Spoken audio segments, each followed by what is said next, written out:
कहानी की शुरुआत होती है मेट्रो ट्रेन से, जिसमें जेम्स नाम का एक गैंगस्टर फोन पर किसी से बात करता है। दूसरी तरफ होती है कहानी की मेन कैरेक्टर, जो कि एक अधेड़ उम्र के व्यक्ति पर नजर रख रही होती है।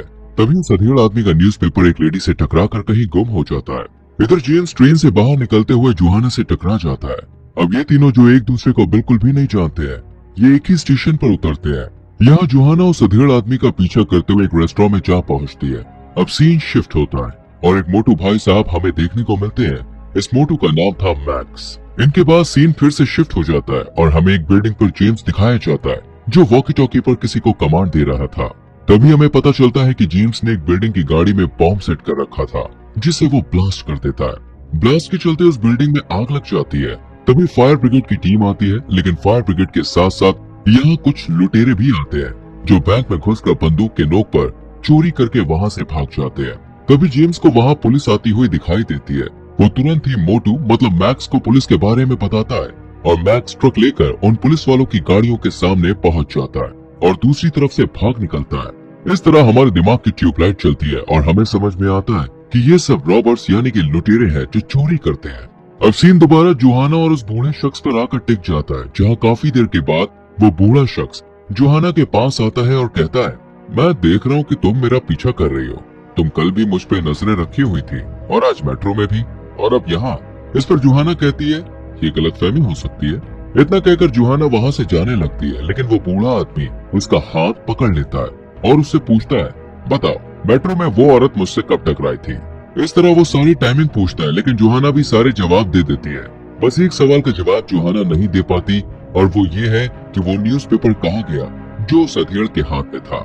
इस पर वो अधेड़ आदमी कहता है कि हमें बेहतर की उम्मीद थी, और एक पेपर छोड़कर वहाँ से चला जाता है। अब जोहाना उस पेपर पर स्क्रैच करती है तो वहाँ पे लिखा होता है, यू आर सिलेक्टेड। यानी जोहाना का ये टास्क था और अब वो एक जासूस बन गई थी एक तरह से।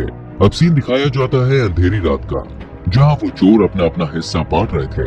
इनमें से एक चोर कहता है कि हमने मेहनत ज्यादा की तो जेम्स को पैसे ज्यादा क्यों मिले। ये सुनकर बाकी चोर सन पड़ जाते हैं। तभी जेम्स आता है और उस आदमी को बुरी तरह मार पीट कर अपने पैसे लेकर चला जाता है। अब जेम्स एक बूढ़े आदमी के पास जाता है जो जूते बनाने का काम करता था।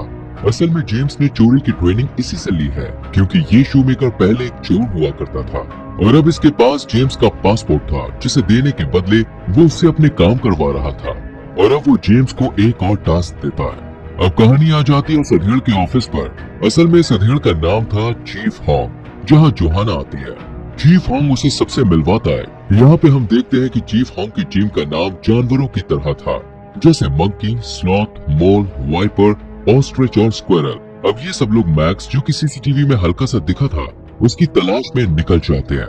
लेकिन हॉन्ग जोहाना को गाड़ी से बाहर नहीं निकलने देता है, पर थोड़ी देर बाद वो उसे टॉयलेट ब्रेक देता है, जहाँ जोहाना अपने आप से बात करती है, लेकिन वॉकी टॉकी बंद करना भूल जाती है, जिससे पूरी टीम उसकी बातें सुनकर ठहाके लगा लगा के हंसती है।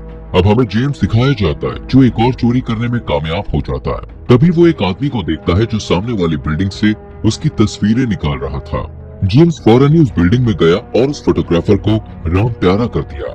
दूसरी तरफ जोहाना दिखती है, जो कुछ गुंडों के साथ मार पीट करती है। तभी मिस्टर हॉन्ग उसे आकर बचा लेते हैं। इधर जेम्स उस शूमेकर के पास पहुंचता है और पासपोर्ट मांगता है, लेकिन बुढ़ाऊ इतना चालू था कि उसे पासपोर्ट देने की जगह एक और काम सौंपता है। लेकिन जेम्स ये काम करने से मना करके वहाँ से चला जाता है। तभी उसकी गाड़ी में दोस्तों एक कॉन्ट्रैक्ट किलर आता है, पर यहाँ उल्टा चोर दूसरे चोर पर भारी पड़ता है। मतलब जेम्स उस कलर को ही किल करके शूमेकर के पास जाता है और कहता है, बस ये आखिरी बार है, अगली बार अगर तुमने पासपोर्ट नहीं दिया तो तुझे ही मार दूंगा। इस पर वो बूढ़ा बत्तीसी चमकाता है और जेम्स वहाँ से चला जाता है। वहीं लगभग 17 दिनों तक मिस्टर हॉन्ग और उनकी टीम भी जेम्स की तलाश में उसी एरिया पर रोजाना पहरेदारी कर रही होती है।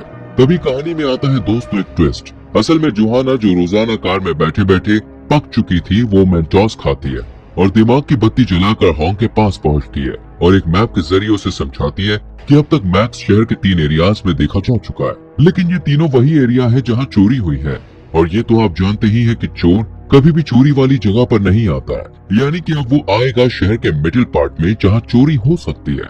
ये देखकर मिस्टर हॉन्ग को बड़ी खुशी होती है और वो बच्ची के दिमाग की कद्र करते हुए उसे भी अपनी टीम के साथ बाहर जाने की परमिशन दे देता है। अब ये लोग शहर के बीच वाले एरिया में मैक्स पर नजर रखने लगते हैं। यहाँ जोहाना को हॉन्ग एक बैग देता है जिसमें कुछ कपड़े होते हैं। नजर रखते हुए जोहाना को एक मैक्स जैसा आदमी नजर आता है और जब वो अपनी टीम को उसके बारे में बताती है तो ये कंफर्म हो जाता है कि ये मैक्स ही है।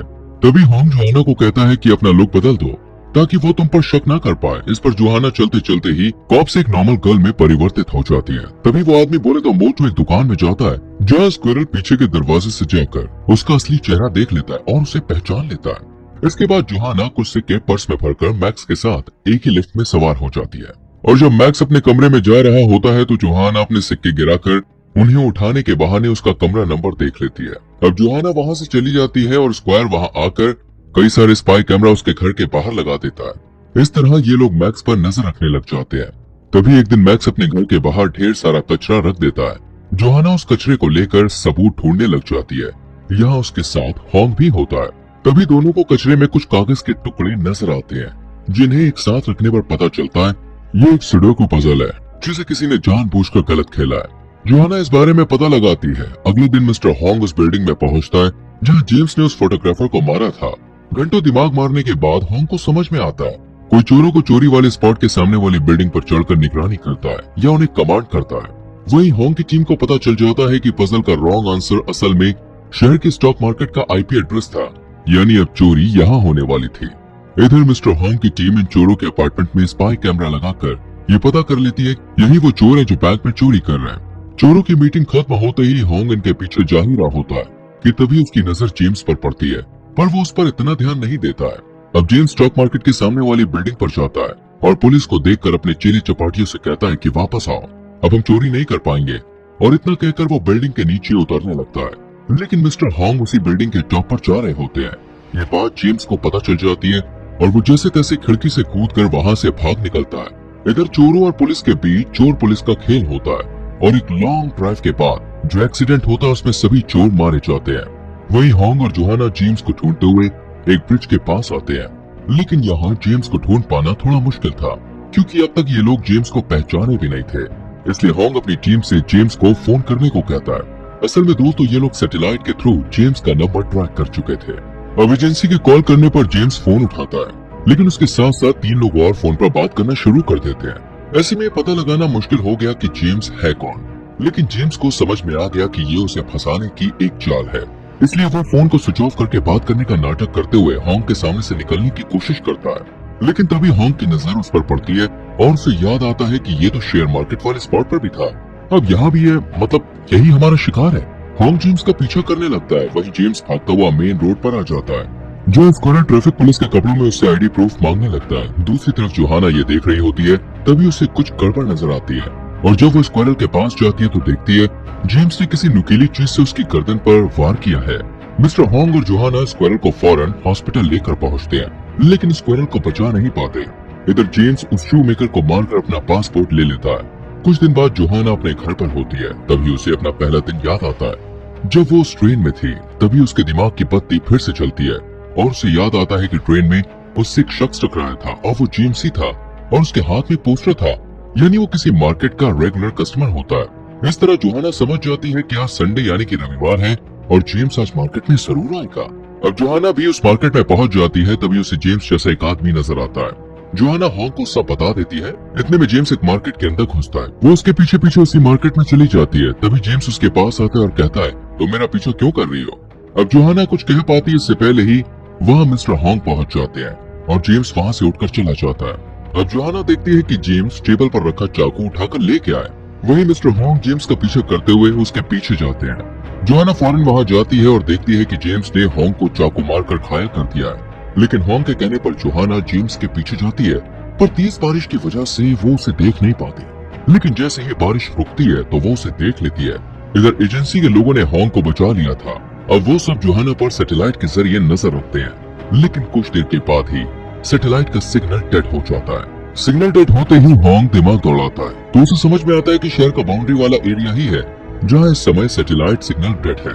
अब ये सब उसी जगह के लिए निकल जाते हैं। यहाँ जोहाना एकदम अकेली होती है। तभी जेम्स आकर उस पर बंदूक तान देता है, लेकिन एजेंसी के भेजे पुलिस वाले भी वहाँ पहुँच जाते हैं और जोहाना जैसे तैसे करके जेम्स के चंगुल से खुद को छुड़ा लेती है। लेकिन खुद को फंसता देख जेम्स ट्रेन के उस पार कूदकर भागने लगता है।